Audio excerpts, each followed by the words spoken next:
नमस्कार मित्रांनो. रात्र कितीही काळी असली तरी उषःकाल मात्र थांबत नाही.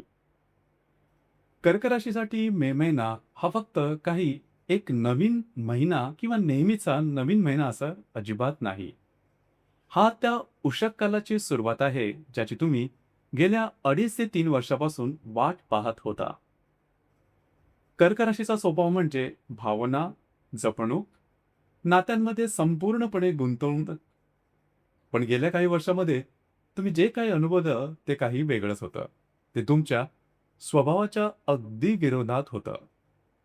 अपमान, प्रयत्न करूनही कामं पूर्ण न होणं, गोष्टी हातातून निसटणं आणि सर्वात महत्त्वाचं म्हणजे स्वतःवरचाच विश्वास डळमळीत होणं. पण आता खरं तर तो काळ संपत चालला आहे आणि मे महिना म्हणजे या सगळ्या संघर्षातून बाहेर पडण्याचा शेवटचा टप्पा आहे. या महिन्यात तुम्हाला स्वतःमध्ये एक वेगळीच ऊर्जा जाणवायला लागेल. आत्तापर्यंत जिथे मन थोडं गोंधळलेलं होतं, तिथे स्पष्टता येईल, स्थिरता येईल. जिथे शंका होती, तिथे आता आत्मविश्वास येईल आणि जिथे भीती होती, तिथे आता कृती दिसेल. तुमच्या कामाचा वेग वाढेल, तुमचा कामाचा उरक दांडगा राहील आणि सर्वात महत्त्वाचं म्हणजे तुम्हाला तुमच्या प्रयत्नांचा परिणाम दिसायला लागेल. या काळात तुम्ही खूप ॲक्टिव्ह राहाल. कामं वाढतील, हालचाल वाढेल. कधी कामासाठी तर कधी वैयक्तिक कारणासाठी बाहेर जाणं हे वाढेल. प्रवास योग संभवता. थोडी धावपळ नक्कीच वाढेल. पण ही धावपळ तुम्हाला थकवणार मात्र नाही. उलट तुम्हाला आणखीन ऊर्जा देईल. आणखीन पुढे जाण्याकरता प्रेरित करेल. कारण आतून तुम्ही आता तयार होत आहात. आता तुम्ही फक्त काम करत नाही आहात, तर तुमचं आयुष्य पुन्हा घडवत आहात. मानसिक आणि शारीरिक दोन्ही दृष्टीने हा महिना खूपच उत्तम असणार आहे. तुमच्या मनात सकारात्मकता वाढेल, विचार स्पष्ट होतील आणि तुमच्या निर्णयामध्ये एक ठामपणा दिसून येईल. कर्क राशीचा माणूस जेव्हा इमोशनली स्टेबल असतो, तेव्हा तो चमत्कार करतो आणि हाच तो काळ आहे जिथे तुमचं इनर स्ट्रेंथ बाहेर येईल. विशेषतः जे लोक सामाजिक क्षेत्रात आहेत, पब्लिक डीलिंगमध्ये आहेत किंवा लोकांमध्ये काम करतात, त्यांच्यासाठी हा काळ खूपच उत्तम राहील. प्रसिद्धी मिळणं, लोकांमध्ये नाव होणं, तुमच्या कामाची दखल घेतली जाणं, अशा प्रकारचे अनुभव या महिन्यात येऊ शकतात. ज्यांना परदेशात जाण्याची इच्छा आहे किंवा त्या संदर्भात प्रयत्न चालू आहेत, त्यांच्यासाठी सुद्धा हा काळ अनुकूल आहे. त्याचप्रमाणे जे लोक धार्मिक, आध्यात्मिक क्षेत्राशी जोडलेले आहेत, त्यांच्यासाठीही हा काळ समाधानकारक आणि प्रगतीदर्शक आहे. तुमच्या श्रद्धेला नवीन आधार मिळेल. आर्थिक बाबतीत पाहायचं झालं तर हा महिना तुमच्यासाठी खूपच दिलासादायक असणार आहे. नवीन उत्पन्नाचे स्रोत तयार होऊ शकतात. आधी केलेल्या गुंतवणुकीचं फळ मिळायला लागेल आणि नवीन सुरू केलेल्या कामातूनही उत्पन्न वाढताना दिसेल.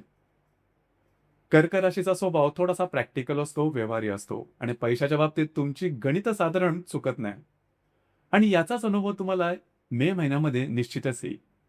इन्कम वाढेल आणि त्याचा योग्य वापर करण्याची क्षमता सुद्धा तुमच्यात असेल. जर तुम्ही शेअर मार्केटमध्ये ट्रेड करत असाल, तर तुमचे अंदाज अचूक ठरू शकतात आणि भाग्याची साथ सुद्धा उत्तम प्रकारे मिळेल. घरच्या वातावरणाबद्दल बोलायचं झालं तर नातेसंबंध सुधारताना दिसतील. गेल्या काही काळात जर काही तणाव, दुरावा किंवा गैरसमज निर्माण झाले असतील, तर ते सुद्धा आता हळूहळू कमी होतील. घरातला माहोल हलका होईल आणि तुम्हाला परत एकदा आपलेपणाची भावना जाणवेल. घरातील व्यक्तींबरोबर वेळ घालवणं, एकत्र फिरायला जाणं, क्वालिटी टाइम स्पेंड करणं, या सगळ्या गोष्टी या महिन्यात घडू शकतात. मात्र एक गोष्ट लक्षात ठेवणं गरजेचं सुद्धा आहे. घरातील एका व्यक्तीच्या आरोग्याकडे लक्ष द्यावे लागेल. प्रेमसंबंधाच्या बाबतीत किंवा रिलेशनशिपच्या बाबतीत सांगायचं झालं तर हा महिना अतिशय सुंदर आहे. जर तुम्ही रिलेशनशिपमध्ये असाल, तर तुमचं नातं अधिक दृढ होईल, गोड होईल, जवळचं होईल. तुमच्यामध्ये एक इमोशनली बॉन्डिंग तयार होईल, जी आधीपेक्षा आणखीनच मजबूत असेल. आणि जर तुम्ही सिंगल असाल, तर नवीन नातं सुरू करण्यासाठी हा काळ उत्तमच असणार आहे. एखादी अशी व्यक्ती भेटू शकते, जी तुमच्या मनाला खऱ्या अर्थानं समजून घेईल.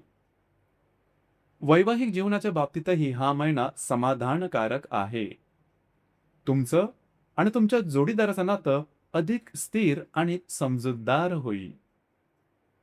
छोट्या-छोट्या गोष्टींमध्ये एकमेकांना सपोर्ट करणं, समजून घेणं वाढेल.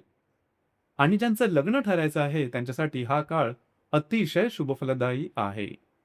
नवीन स्थळं येणं, बोलणी पुढं सरकणं आणि प्रत्यक्ष विवाह होणं, अशा गोष्टी घडू शकतात. करिअर आणि कार्यक्षेत्राच्या बाबतीत हा महिना एक टर्निंग पॉइंट ठरू शकतो. गेल्या काही दिवसात तुम्हाला खूप चांगले अनुभव मिळायला सुरुवात झाली असेलच आणि आता त्या गोष्टी अजूनच स्पष्ट होतील. तुमच्या कामाचं कौतुक होईल आणि वरिष्ठ सहकाऱ्यांकडून तुम्हाला सपोर्ट सुद्धा उत्तम मिळेल आणि काही नवीन संधी सुद्धा तुमच्या समोर येतील. तुमच्यावर नवीन जबाबदाऱ्या येऊ शकतात, पण त्यांना सांभाळण्याची क्षमता तुमच्यामध्ये निश्चितच आहे. तुमच्यातील लीडरशिप क्वालिटी या काळात नक्कीच दिसून येईल. एकंदरीतच पाहायचं झालं तर हा संपूर्ण महिना तुमच्या आयुष्याला एक नवीन दिशा, नवीन गती देणारा ठरेल.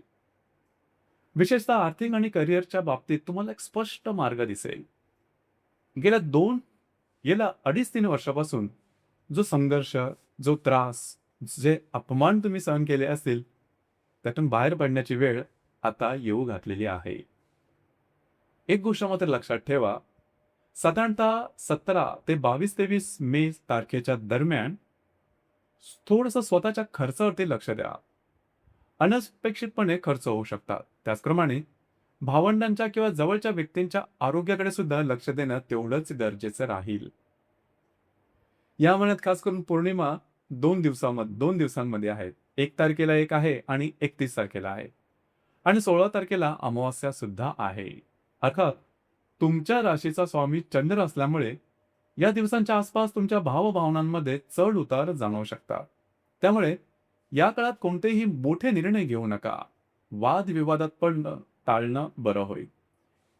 एकंदरीतच सांगायचं झालं तर हा महिना तुमच्यासाठी फक्त चांगला नाही, हा महिना तुमचं आयुष्य बदलण्याची सुरुवात आहे. ज्या वेदना तुम्ही सहन केल्या, त्यामधून बाहेर पडण्याची सुरुवात या महिन्यापासूनच होणार आहे.